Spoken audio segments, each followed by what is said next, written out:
God, we thank you for the way that throughout history you've told your story of grace, redemption, even in the face of our sin and rebellion.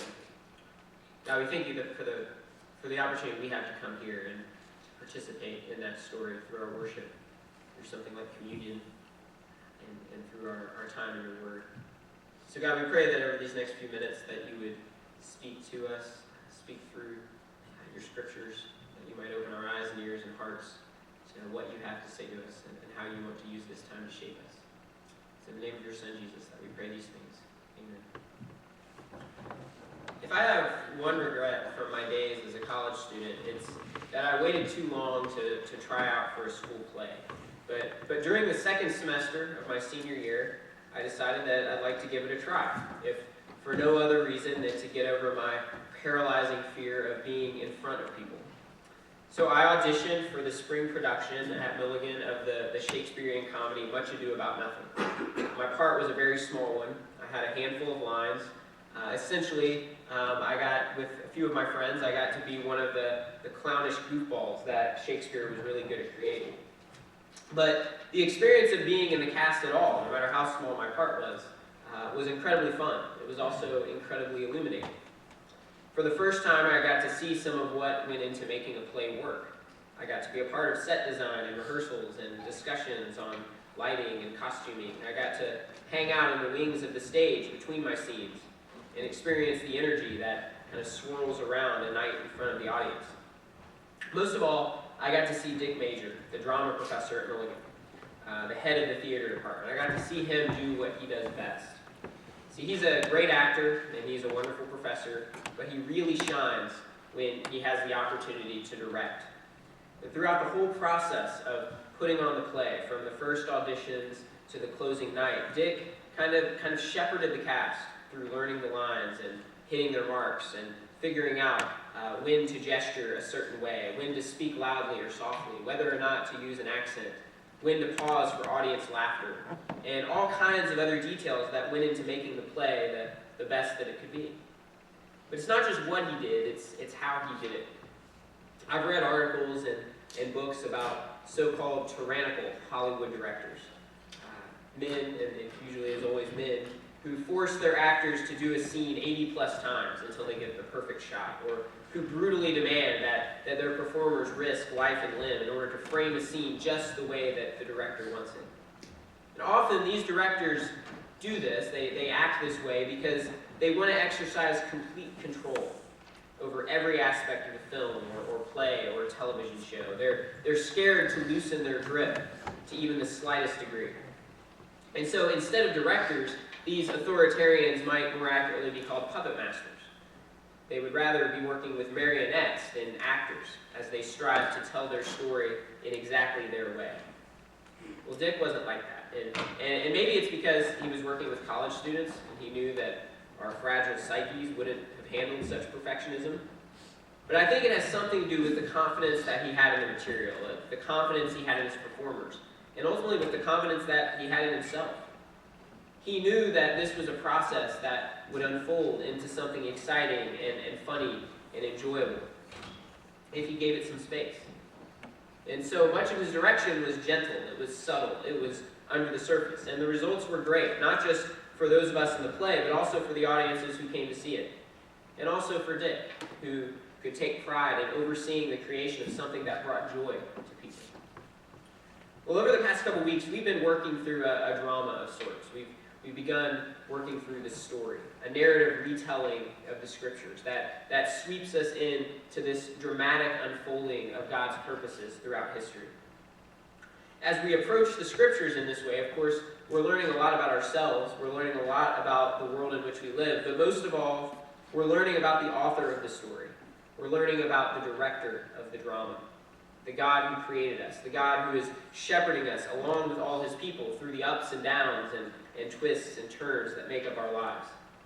So in the first week of this new year, we talked about creation as an outpouring of God's love and wisdom and awesome power. But if the creation story is about God's authority, it's also about the freedom that God entrusts to us. See, from the very beginning, this divine director didn't take it upon himself to be our puppet master, but he rather gave us a part to play. He made us stewards of this world. He called us to obey so that we and all of creation might fully participate in God's vision. Even when we rebelled against that vision, when Adam and Eve and Cain and Noah's neighbors and so many other men and women disobeyed, God didn't abandon us. Nor did God step in and seize control. Instead, as we saw last week, God began to lay out his covenant. He entrusted Abraham and his family to play a major role in the redemption of the world, that they might be a blessing to all nations, and that their influence might reverberate throughout history. So Isaac and Jacob and their children and grandchildren would all have an important part to play in the drama that God was directing, as he patiently and lovingly guided them through their scenes. That brings us to our story for today. It's the story of one of Jacob's 12 sons, Joseph. Maybe more than any other narrative that we find in the Old Testament, the tale of Joseph, which appears at the end of the book of Genesis, gives us a picture of God who is a director rather than a puppeteer. A God who is always in control, but isn't a control freak. A God who works in subtle but powerful ways to guide his children while allowing them to grow into their calling. And this is a story. This story of Joseph is one that gives hope to us as we struggle with who we are, and also maybe as we struggle with who we are becoming. And as we might wonder whether the God that we serve is even present, much less active, as our stories unfold. And so when the story of Joseph opens, in the first act of Joseph's life, it would seem that Joseph has things pretty well figured out. Again, you can read about this in Genesis chapter 37. Life is proceeding exactly as Joseph would like. The world in which he lives, the bubble of family and home, is pretty secure.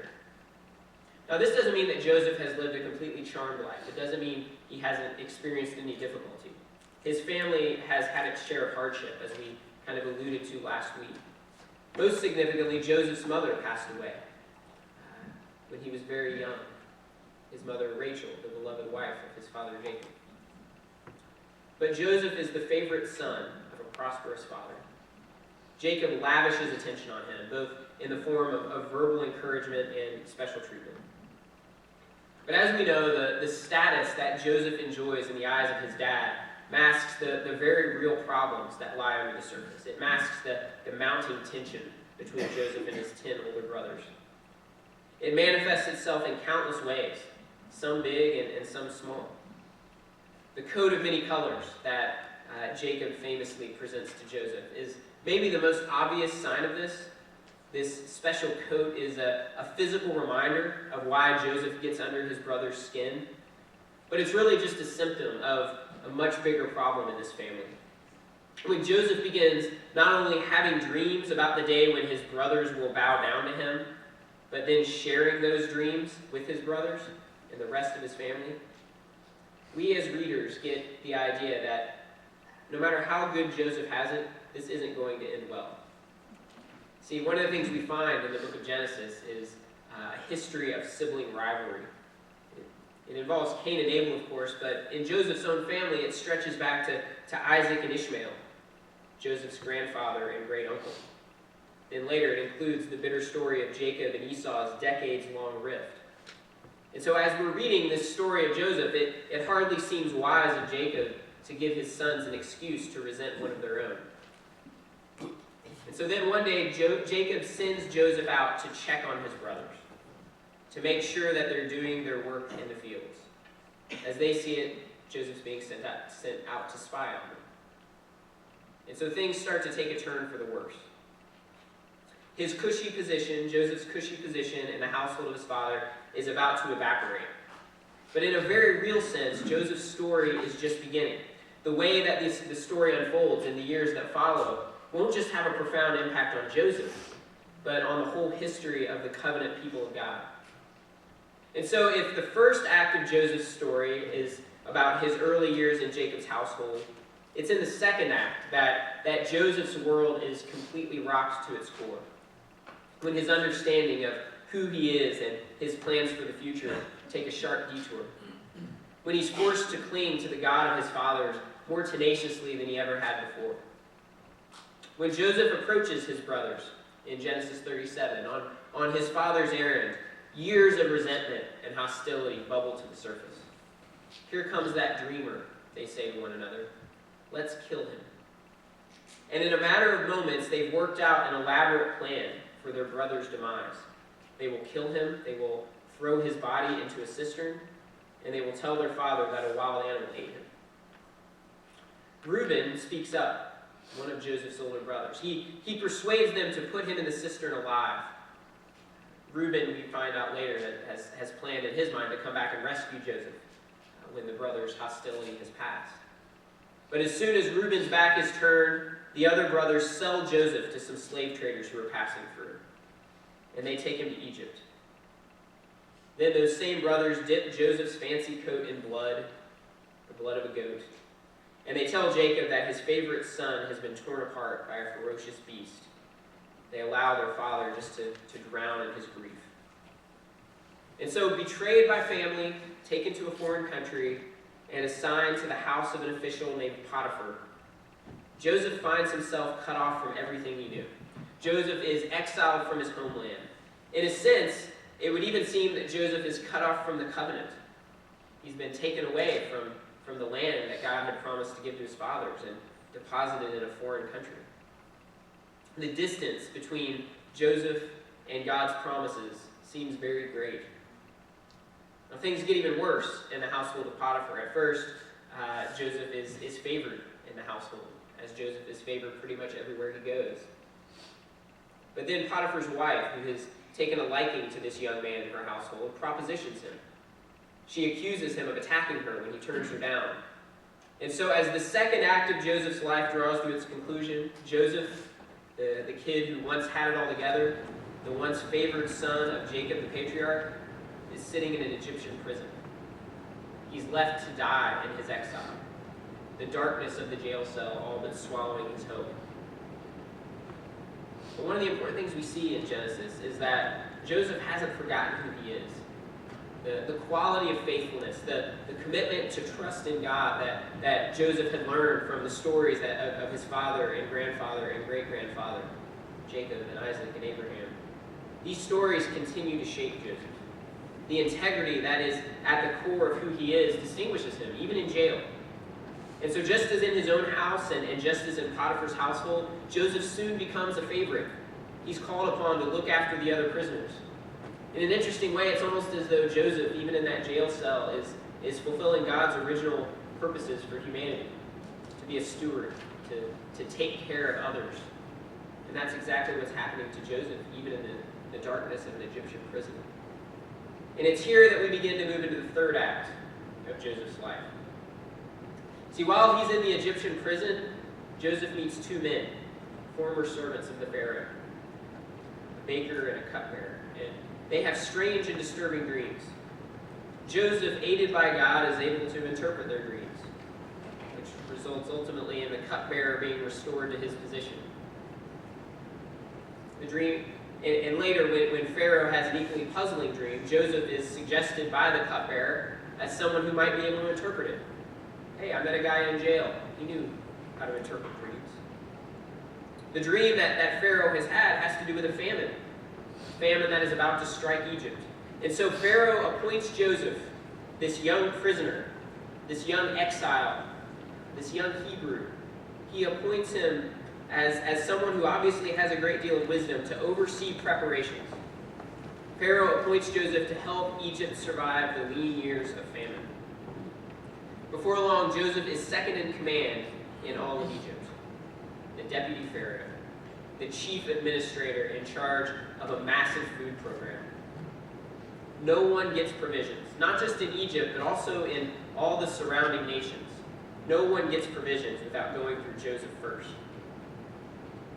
And as the story would end up, who should march into this situation but Joseph's brothers, many years removed from selling Joseph into slavery.